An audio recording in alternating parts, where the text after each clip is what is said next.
سلام دوستان، به کانال مستر ریپورت خیلی خوش اومدین.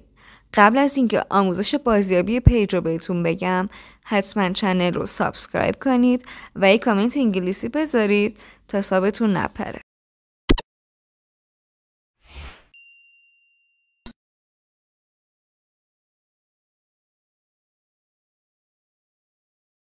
قبل از اینکه آموزش رو شروع کنیم، باید یه سری نکات رو در نظر بگیریم که خیلی تاثیر داره توی بازیابی پیج. پس با دقت گوش کن که هر کدوم از این نکات رو رعایت نکنی ضرر میکنی.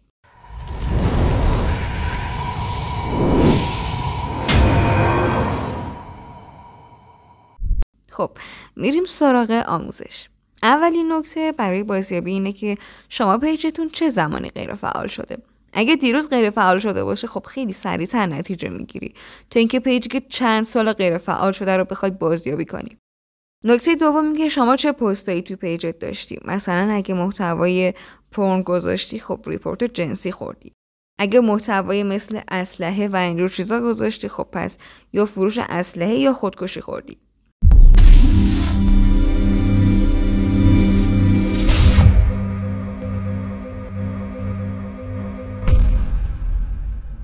نکته سوم این که شما اگه عکسی توی پیجت داشته باشی، خیلی سریعتر به نتیجه میرسی تا اینکه هیچ عکسی نداشته باشی. توجه داشته باشی که اگه حتی عکسی توی آرشیو پیجتون هم باشه، مثلا اگه پستی گذاشتی یا حذف کردی یا استوری گذاشتی حذف کردی یا عکسی پروفایلت بوده، یه روزی بازم میشه پیجتو برگردونی و امیدی بهش هست. البته اگه عکس هم نداشته باشی، پیجت برمیگرده، نگران نباش.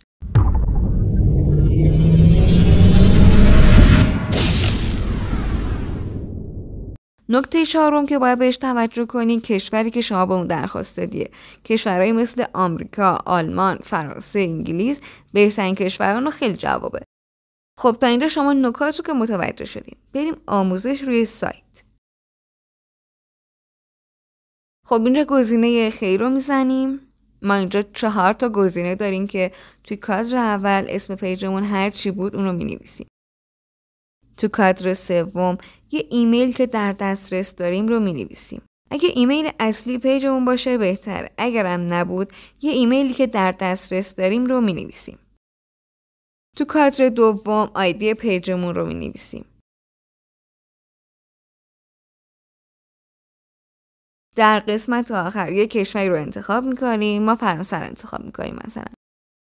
مطابق فین فرم رو پر میکنید. اگه نتونستید پیجتون رو بازیابی کنید، به پشتیبانی ما تو تلگرام پیام بدین تا راهنماییتون کنیم. آیدی کانال تلگرام هم تو کامنت اول پین میکنم و در آخر ارسال رو میزنیم و تا 72 ساعت یه ایمیلی برای ما ارسال میشه.